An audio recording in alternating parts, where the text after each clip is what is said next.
everybody, and welcome back to Where It All Began. I am so unbelievably excited for today's guest. Today, we are getting to talk with Kate Baldwin. Kate is a two-time Tony Award nominee and four-time Drama Desk Award nominee. She is so incredibly talented. Several years ago, I actually got to see Kate several times in Hello Dolly when she was in it with Bernadette Peters, David Hyde Pierce, and of course, Gavin Creel. So I am so incredibly excited to be talking with her today. So I will shut up and I will get into the episode. So here is Kate Baldwin telling us where it all began. Oh, hi, I'm here now. Hi, how are you? I'm good. How are you? I'm doing great. I'm doing great.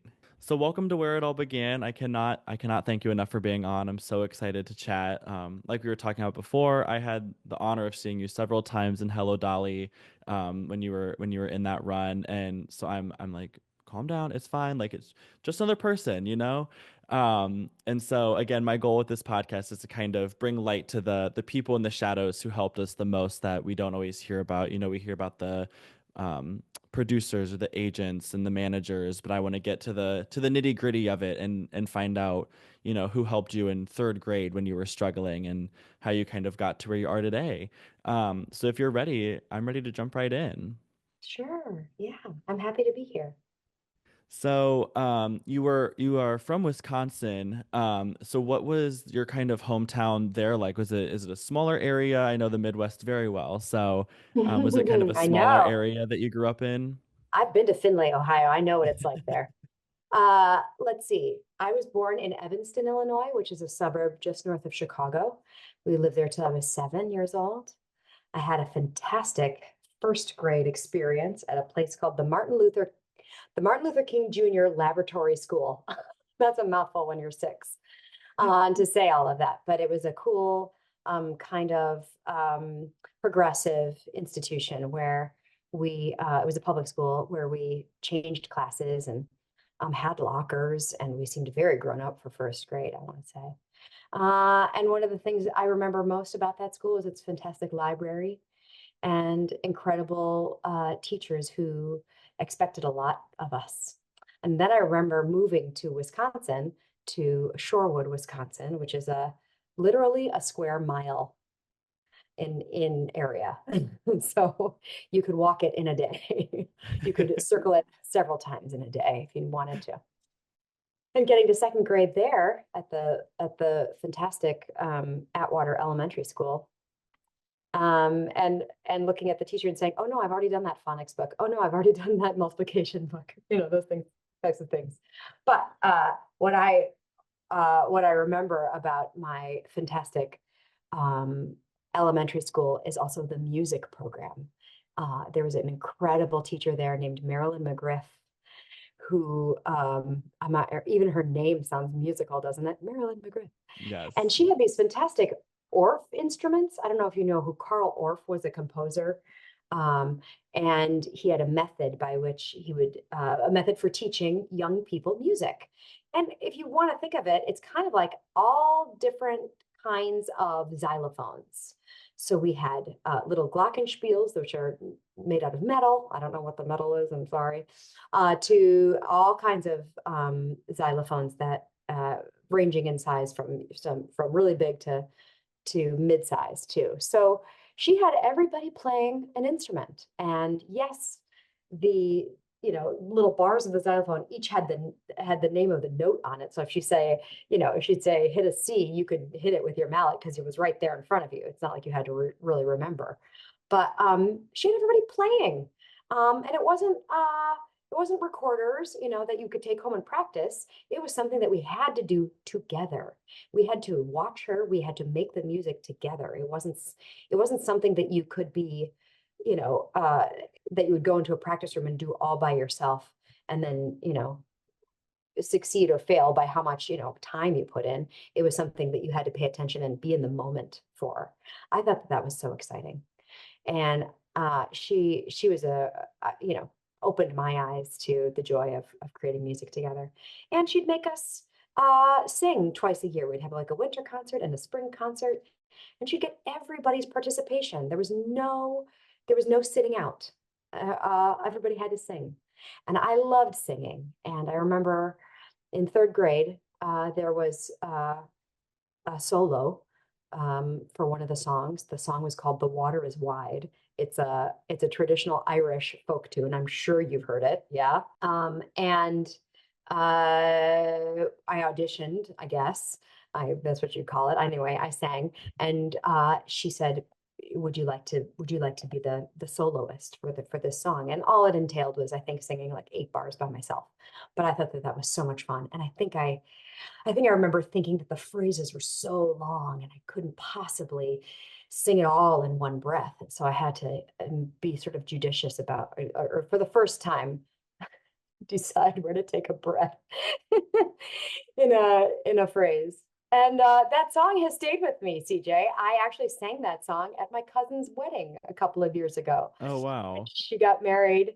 She said, "Here are some choices," and I said, let's do "The Water Is Wide." And I um, got my one of my dearest friends, Georgia Stitt, to arrange it for me.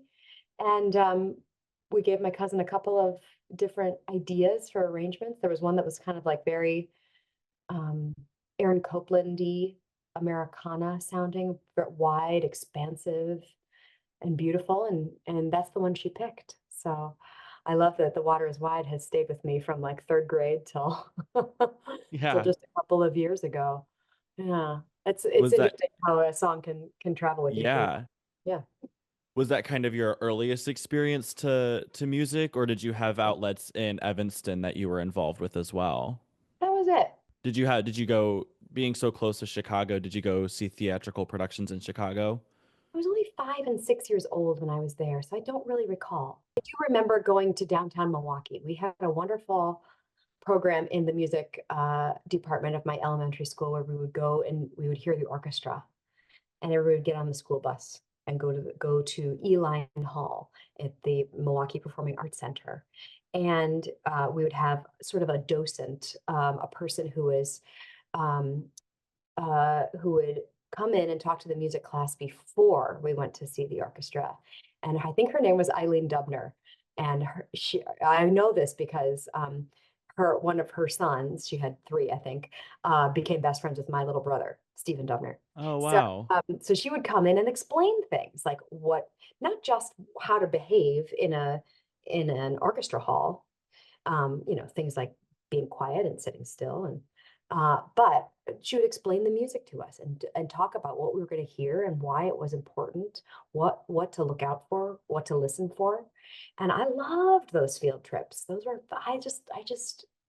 I loved sitting in that hall. I loved being enveloped in the music and how big it was, how how all encompassing it all felt to a small person, and and being in a beautiful place, hearing beautiful music. It was a huge formative experience for me. And it's crazy how it sticks with you as well from Yeah. such a young age. Oh, for sure. And I think I'm leaving out one of the really important things was when I was 7 years old, I came home from second grade one day, and my mother said, "Have you ever thought about wanting to be in a choir? Do you want to sing in a chorus?" And I think I thought for 10 seconds. I said, "Yeah, that sounds fun." She goes, "Good. Get in the car. Your audition's in 10 minutes." Oh, wow. That tells you a little bit about my mother. So we drove to the Wisconsin Conservatory of Music, which was this stately mansion um, in not that far from where I lived in Shorewood. And I remember walking up the creaky stairs of this old building and entering a room that had a baby grand piano. And the director of the Wisconsin Conservatory Children's Chorus, whose name was Stephen Joyle, who's my friend on Facebook now, uh, who uh, who auditioned me for that group. I think I remember I didn't prepare anything, but he vocalized me all the way up to, I'm not even sure how high I sang that day, but I was placed with the sopranos. And I think he thought I was pretty good at matching pitch, and I was also pretty loud. My nickname as a little kid was Kate the Loud. So could, I had a lot of enthusiasm and a lot of volume. Um, so I sang with the Wisconsin Conservatory Children's Chorus from age 7 to about age 13. And the culmination of that time was a trip to New York City when I was 13 years old. In 1988, we came to New York, and because the children's chorus had been invited to sing at Avery Fisher Hall in a piece of music written by Carl Orff called Carmina Burana. Do you see how like full circle it is? It's so crazy. Yeah. It blows my mind a little bit. Um, and we were invited to participate in this yearly tradition. I think it was yearly, at least in the 80s, where choirs from around the world, and then the New York Philharmonic would present Carmina Burana. And if you don't know what I'm talking about, you've heard Carmina Burana in so many epic movies. It's sung in Latin, and the opening song, I think there are 25 movements within it, but the opening music is called O Fortuna, and you've heard it because it goes, "O Fortuna," and it's this massive choral thing. But if you heard dun dun dun dun dun dun dun dun dun, that's Carmina Burana. That's O Fortuna. So we were part of that, and I'll never forget it. Like I could still sing it all in Latin for you right now. I won't, but I could. That would be a fun party trick someday. Like see how many words I can get right. Yeah, yeah. And I have no idea what they mean, but I could say them all in Latin. Yeah, take a shot for every word you don't know what it means. Okay, good. I'd be on the floor. But yeah, that was sort of like I guess I didn't intend, CJ, to talk about like classical music so much, but I think that was my entree, right? Was the orchestra, going to see the Milwaukee Symphony and performing with Wisconsin Conservatory Children's Chorus because of the Wisconsin Conservatory of Music, which is in its 125th year of existence. I've just joined their Mhm. board. I'm thrilled to be an ambassador for that organization because I think music education is one of the most important things we can give our time and attention to. Because I think I think music is so universal. It can help children. It can help uh, a person at any stage of their life. Um, and so I'm a proud advocate and board member there. Did I go off topic? I really, really, really did. I'm so You sorry. did, but it's wonderful. It's a Bring me back. wonderful full circle story. Where I've lost the thread, my darling. Please tell me what else you want to know. Where No, where are you're we going from totally here? fine. Were the arts a big part of your household, or were you kind of the only one that got involved? I had a mom who loved music. There was always music playing. She loved it. She grew up in a house with a piano and with parents and a sister who would harmonize. They would all take car trips together and like harmonize down the highway, that kind of thing. But that didn't really happen in my house. We didn't get a piano until I was in high school, and I started taking lessons then. But I was that kid who would gather all of the neighborhood children, or whenever we had friends over, and force everyone, whether they wanted to or not, to do a play. And I would write it, and I would direct it, and I would costume it, and I would star in it. And it's amazing anybody listened to me, but I guess I was loud and bossy, and we would put on we would put on plays. I also took dance classes. I was part of a dance company as part of my studio there. A woman who ran it named Pam Frauchi, and it was called Dance Spectrum. And it's where I went after school almost every day to take a class, and we would perform at holiday time for local organizations, and uh, and she's still around. Pam Frauchi still lives in Shorewood, and I saw her a couple of years ago because I was back in Milwaukee singing, and it's fun to go and see the people who were so formative and made such a difference in my life early on. Pam Krieger was another choreographer and dance teacher that I had. She came to see Hello Dolly on Broadway, which was thrilling for me too, to reconnect with her. Um, and then I got to Sherwood High School, and my high school was tiny. I don't know how big was your high school? How many students do you think were there? I think my graduating class was like 300 people. Yeah, mine was about 153 in my graduating class, and we at Troy High School at that time were not so well known for our sports. I think we hadn't won a football game in decades. However, we were well known for our theater department. There was an incredible woman there who ran it, and her name was Barbara Gensler. She was a force of nature. She had been at the school since the 60s. So when I encountered her, she was 30 years into her tenure there. And she was a lady who could get things done. She would motivate parents and students alike to show up, to commit their time and their energy and resources to putting on 5 shows a year.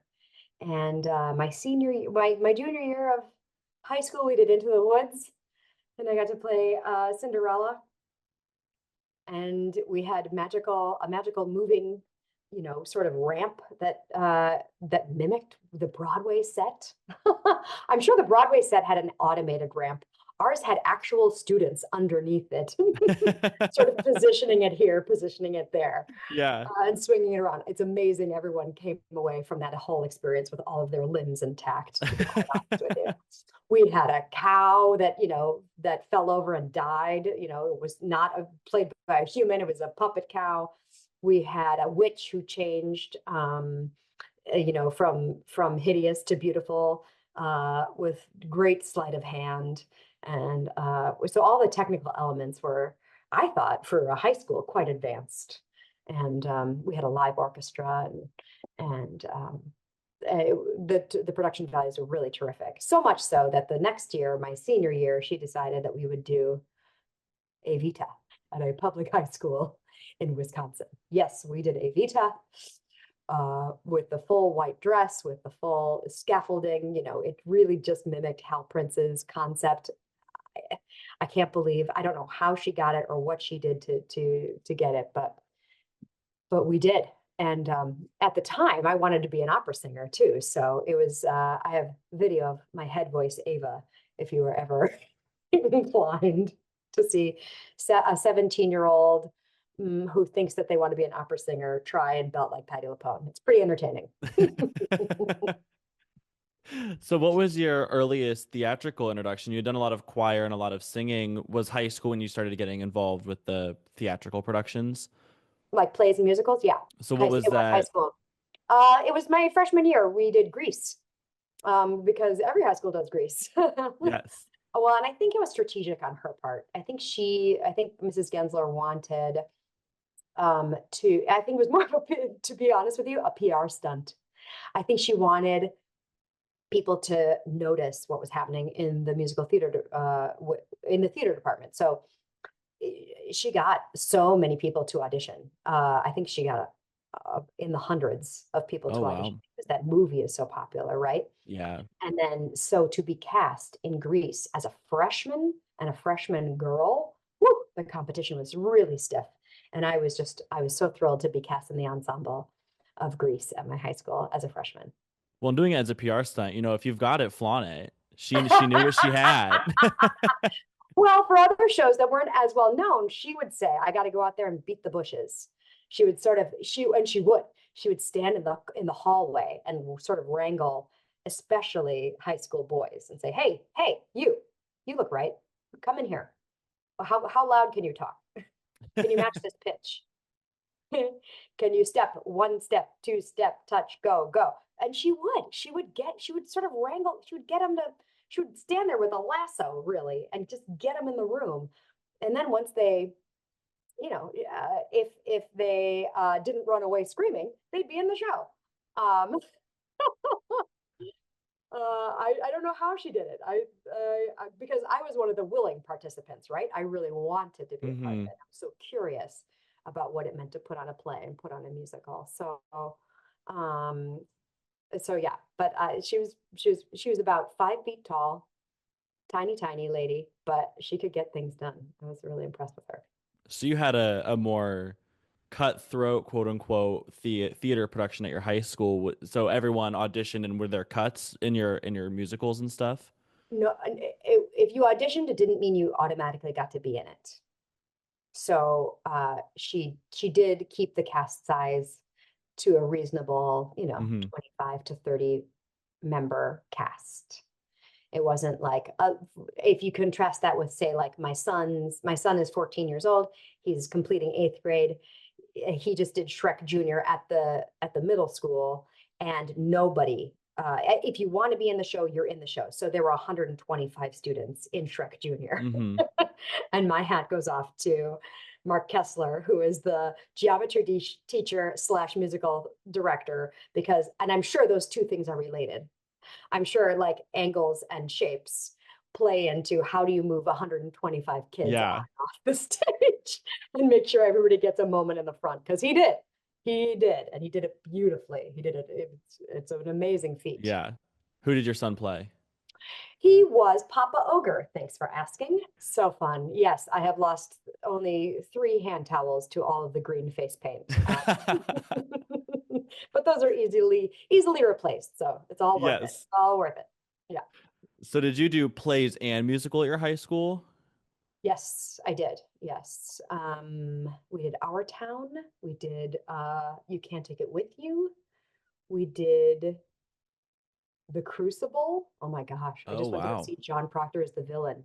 Have you seen that yet? Oh I no, want you're to see it okay. so Oh, bad. it's fantastic. It's my favorite thing I've seen this season. That and maybe Happy Ending are my two favorite things I saw this season. Okay. Yeah, you got to Have come you to seen a see lot them. of the current productions? Yeah, I kind of make it my mission to see as much as possible. I think it's really important. I think it's really important. I know it's expensive, but there are things like TDF, and there are things like, special deals and things. Actually, my friend was just telling me about a site that's called Theater, TheaTr, where it's kind of like a lottery system, and you can say how much you want to spend, and it will alert you if there are tickets that apply that fit into your criteria Yeah. that you've already posted. So yeah, so there are ways to go and see everything, and I think it's part of the continuing education of a theater professional to actually go and see stuff. Yeah, I think it's really, really important. Off Broadway too, especially off Broadway, because there's so many theater companies right now that really could use the support. Sorry, that was like a tangent. I was just interested to No, kind of it's a get your worthy take on tangent. that. Yeah, Yeah. yeah. I'm a big advocate for getting out there and going to see stuff, because how else are you going to know? Right. So who were some of your kind of early influences, either in your life growing up or kind of theatrical Broadway people that you look up to growing up when you kind of decided that this is the path you wanted to take? Yeah, so I've already talked about my elementary school teacher, Marilyn Hmm. McGrath, and I talked about Pam Frauchi, my dance teacher, and I talked about Barbara Gensler, who taught us at Shorewood High School. But if you want to talk about who I was listening to at the time, gee, I was listening to Bernadette Peters in Into the Woods, and I was listening to Patti LuPone in Evita. And I think I discovered pretty early on that though I loved them and was, completely enthralled by their performances, I couldn't make my voice do what their voices did. So I had to look sort of elsewhere. And also, I had this legit sort of operatic training early on. Oh, I didn't talk about my voice teacher, Lee Doherty Ross, who lived across the street from me in Shorewood, Wisconsin. She had been on Broadway in a revival uh, of My Fair Lady in the ensemble.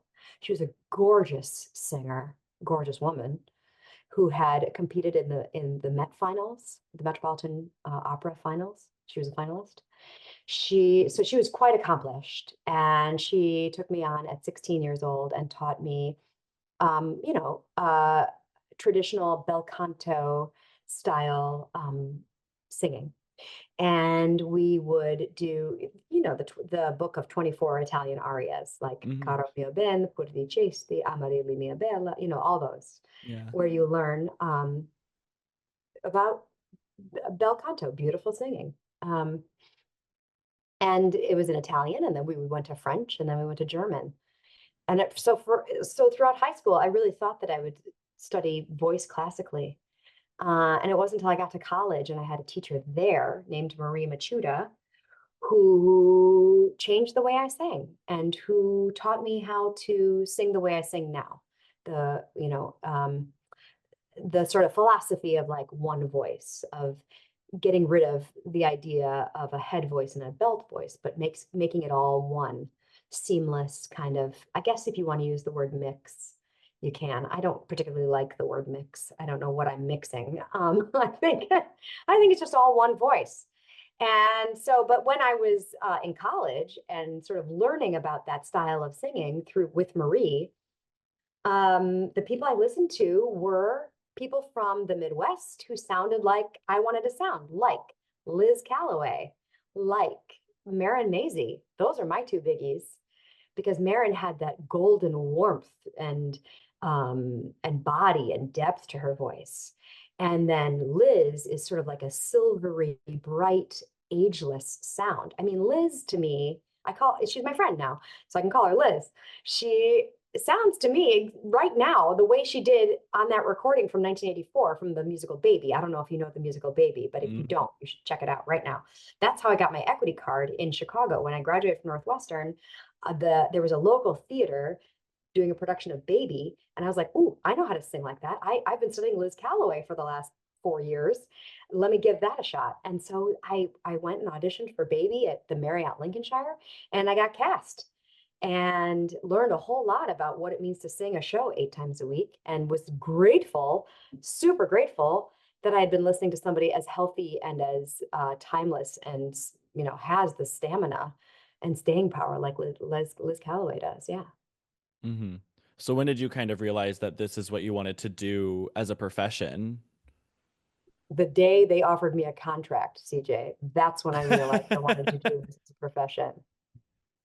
Because up until then, I was like, this is all an experiment. I have no idea whether I'm gonna be able to do this. I mean, there are a lot of people who graduate from theater programs Yeah. and then go to law school or become teachers. Or I have a lot of friends from undergrad who went on to become writers and directors and producers. There are others who went off to business school and became entrepreneurs. One of my best, most favorite acting partners in my acting class is now a judge. So, like, going to a place like Northwestern where it's not a conservatory, and there are and you are expected as a student to take a wide range of liberal arts courses. So it leaves the door open for all kinds of paths after graduation. And I know when you're 18 years old, you can get fairly myopic about what your goals are and what you want to do. However, I'm a big advocate for leaving the door open and studying as many things as you find interesting and taking the next step, taking the next best step as you go forward in your education. So what was your college audition experience? Like how did you land on Northwestern? I didn't audition. I didn't think that I would do this. I really did. You know what? I auditioned at the University of Michigan and I got in there. And Brent Wagner was a huge supporter and advocate. But that was the only training program, conservatory style school that I even considered. Otherwise, I would have gone to Middlebury and studied French, or I would have gone to Macalester and studied um, creative writing, or I would have gone somewhere else and done something else. And Northwestern seemed to have, I mean, I know, had the best blend of academics. Um, and I could major in theater and get a great theater education, not music theater, but theater education. I had this fantastic voice teacher on the outside, you know, um, in addition to my straight theater major. But I was really just lucky. It was dumb luck. When students who are in high school now ask me about auditioning for college programs, I have no clue. It all seems so competitive. Um, and I'm sure there are a lot of people who are very well versed in how to do that. It was not my experience. Yeah. What would you say your biggest takeaway or lesson from college was? Um, that you're not done learning, that there's more to do, that you should never stop being curious and going to class. And, the acting training at Northwestern was it was not just acting. It was that we got a degree in theater. So I spent time hanging lights. I spent time designing costumes. I spent time, um, doing sort of the grunt labor of that technical theater requires, so that I got a good understanding of what it means when we were talking about stage management before. I mean, Hmm. maybe before you started this podcast, what it means to do those different jobs, so that I have an appreciation for the totality of what it means to put on a show. Because I'm sure you know this, and I hope your listeners do too, that theater is the most collaborative art form there is. You rely on so many different departments to jump in and help when it's their turn. And that kind of support that can sometimes go unseen and go underappreciated is vital to the success of a production.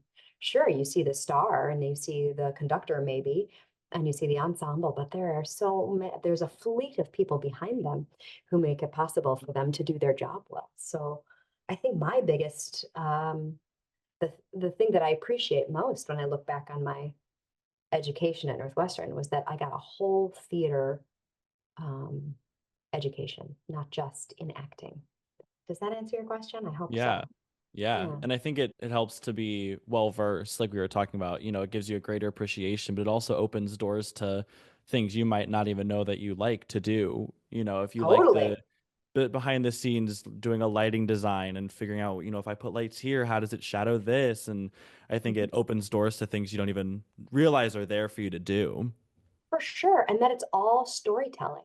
You know, I think having a degree in theater from Northwestern prepares people to go out in the world and tell stories. And I think we tell stories when we're lawyers, we tell stories when we're business owners, we tell stories uh, no matter what we're doing. I think we are compulsive storytellers. When I say we, I mean the human race. I think we love to hear stories because it it sparks our imagination, and it makes us personally invest in what we're hearing, as opposed to, I don't know, a list of data. Um, uh, that's how I feel about it. Yeah. Hmm. So you had graduated from Northwestern and then you had gotten your contract in Chicago. When did you make the transition to New York? I stayed in Chicago for about 2 years after I graduated from school, and I worked at that same theater about 5 times. And I really made a lot of mistakes, and I learned a great deal from seasoned professionals who I could look at as great examples of how to do it. And about 2 years later, after graduation, I had done sort of my last show there, and I started auditioning for shows in New York City. I asked my parents to use their frequent flyer miles because I knew that there was a flight every hour on the hour from O'Hare to LaGuardia, and I wanted to be able to audition for Broadway shows, and so I did. I had an agent in Chicago helping me who knew a couple of casting directors in New York. Jay Binder was the casting director who helped me as much as anyone else. He was responsible for casting things at Encores. City Center Encores is a series that has been in existence for over 30 years. Yeah, over 30 years, it's true. And they take musicals that have been underappreciated, but have terrific scores, and need a little help in the book department, and put them on for a weekend or two at City Center. And so I got cast in one of those. It was called Babes in Arms, and it was 1999, and it was directed and choreographed by Kathleen Marshall, and music directed by Rob Fisher. I mean, these people are giants in the musical theater world. And I got hired to be in the ensemble and sing the high notes. And it was my first experience being in a New York cast. And some of the people who were in that company, like Chris Fitzgerald and Jessica Stone and Aaron Dilley, our dear friend and Noah Racy are still dear friends of mine now. And some of them, like Noah and Jesse, have gone on to be directors. Some of them are still actors, like Aaron and Chris. And Christopher and I got to be in Finian's Rainbow a couple of years later, about 10 years later on Broadway. And so it's thrilling to me to look back on that time and think, wow, I was really in the room with with some terrific artists learning at a breakneck speed. I think for encores we have about 12 days, 13 days to put on a show. And it was a thrill. And that's when I was like, okay, I can do New York. I'm here. I'm in the right place. And continued to audition and temp. And I had sold my car in Chicago, so I had a little bit of money to cushion the the New York experience because I'm telling you, and somebody reminded me of this the other day. Going out your front door in New York City at that time, at least in 1999 or 2000, was like throwing $20 on the ground. Like you can't escape spending a significant amount of money each day. I'm sure if I were moving here now, I would up that $20. But it was helpful to have, the sale of my car to live off of while I was struggling to find the next job. And then lo and behold, the next job came in the form of Thoroughly Modern Millie in the year 2000 in the fall. We went to Lohe Playhouse and we did a version of Thoroughly Modern Millie that led to the Broadway production in 2002. But I got to be in it from the very first time it was in front of an audience. So, living in a big city, what kind of hometown lessons did you still carry with you when you moved to New York and moved to Chicago? Um, uh, what kind of hometown lessons? Well, that everybody is in the same boat. What's interesting, I remember this so clearly. The first day of rehearsal for Millie, our director, Michael Mayer, went around the circle. There were, 28 cast members. There was the creative team. There were various stage management and designers there on the first day. And he said, I want you to tell me what the character you're playing and where you're from. And in that room of 50 people, maybe two or three were born and bred in New York City. Everybody else was from somewhere else, a great American city, a small town, sometimes a big town, but not New York. And it struck me. I thought, aha, look at how many of us came here to do this now.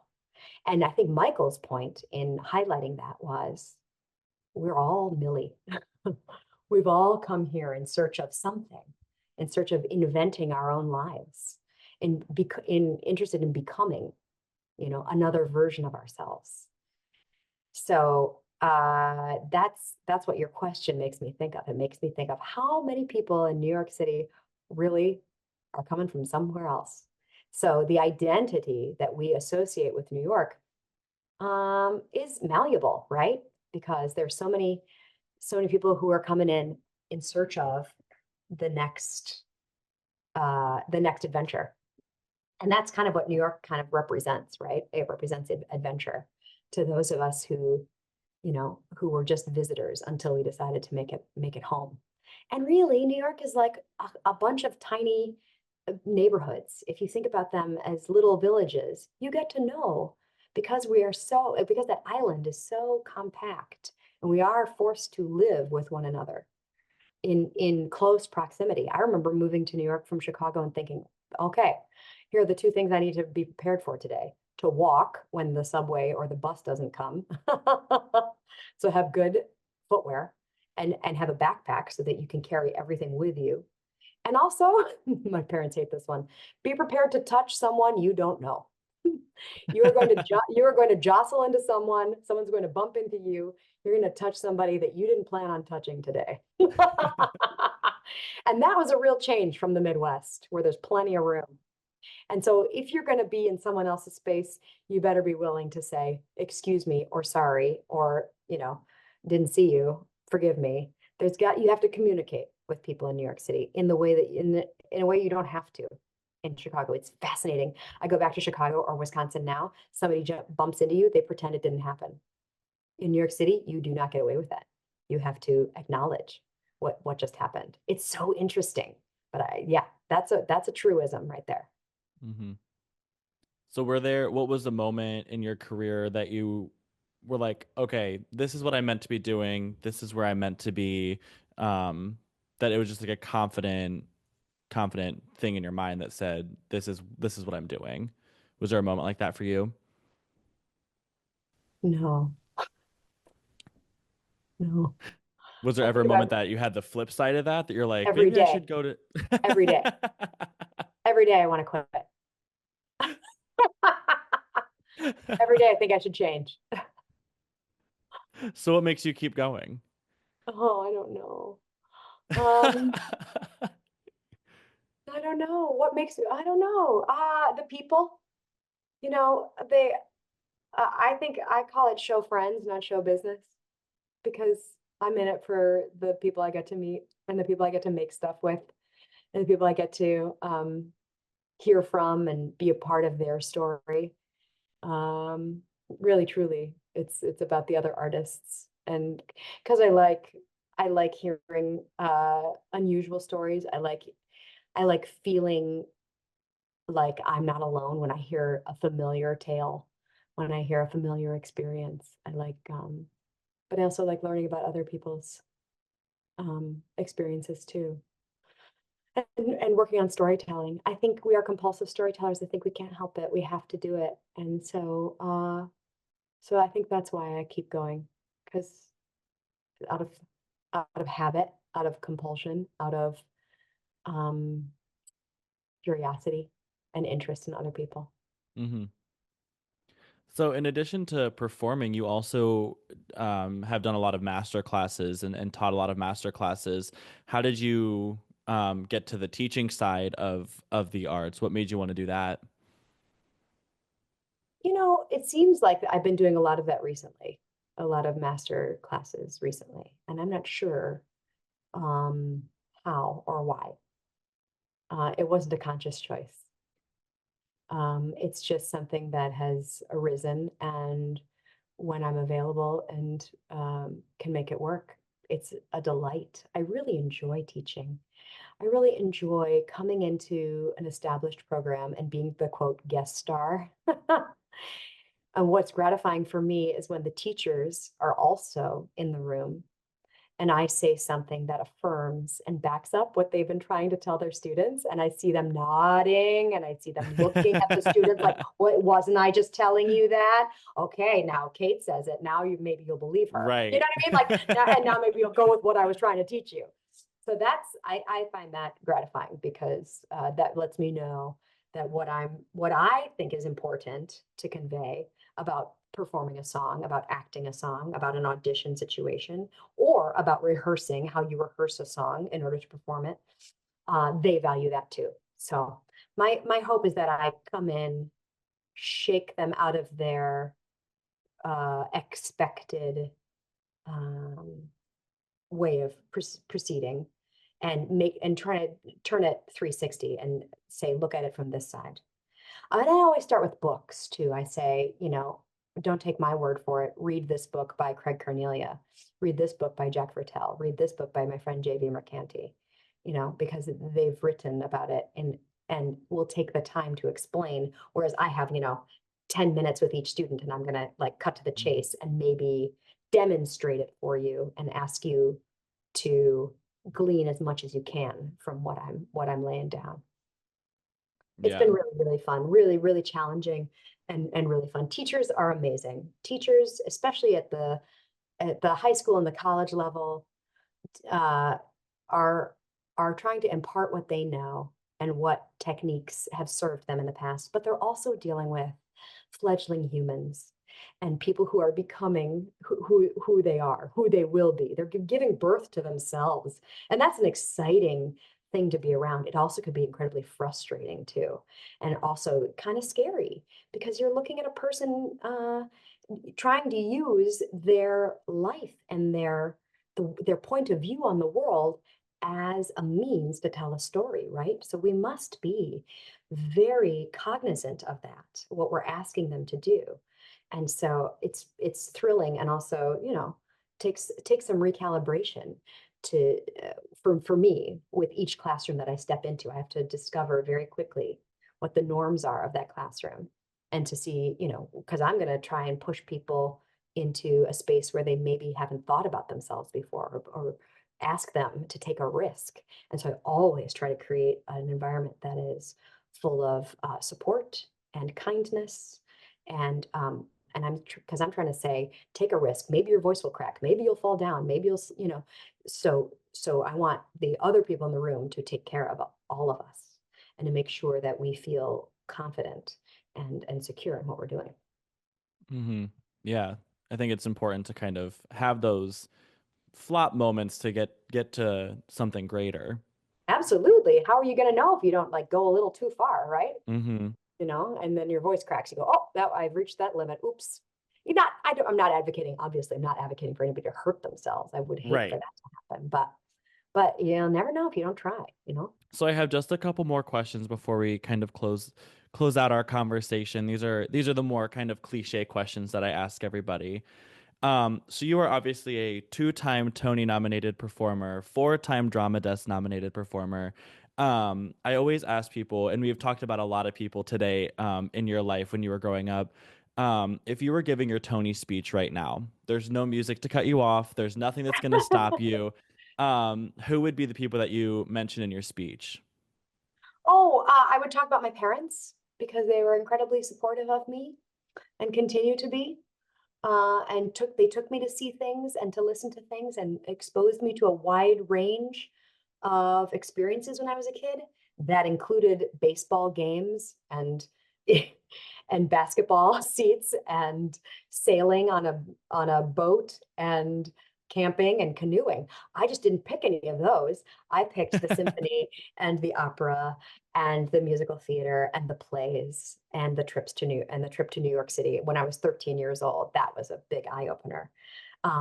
So I would thank them for exposing and for um, bringing me to lots and lots of different things. And for reading to me as a kid, and for encouraging me to be a creative writer, and um, for helping me along my journey.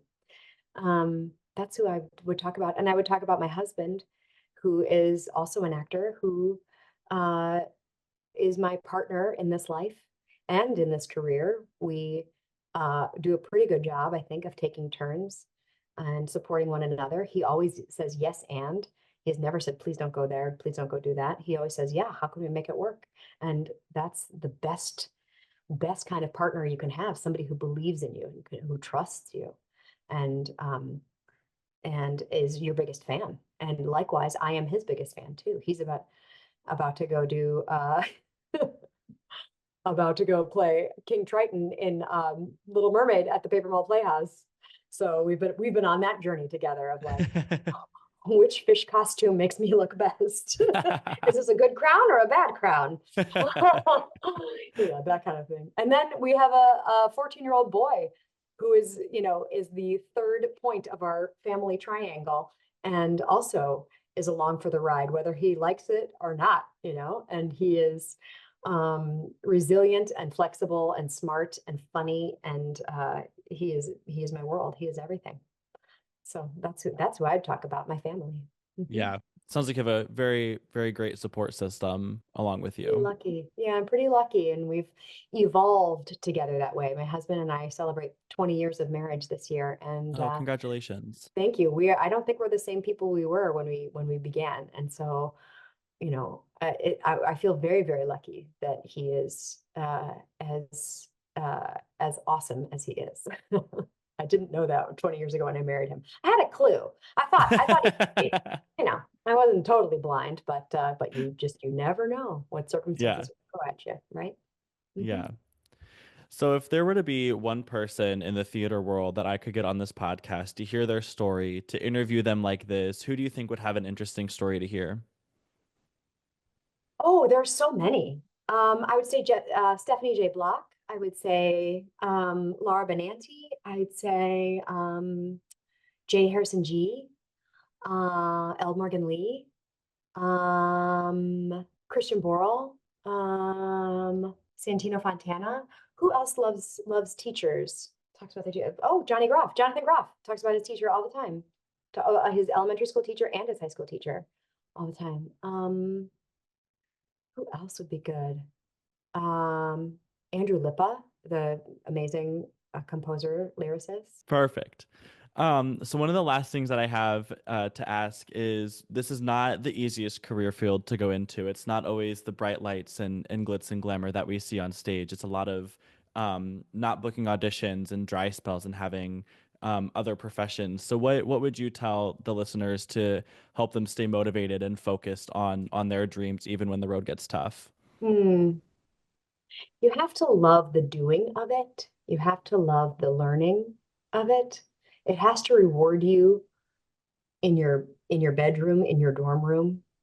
It has to be rewarding in those spaces.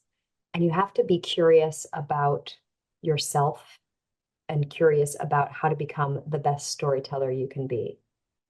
It's not about applause and it's not about awards and it's not about money because those things come and go.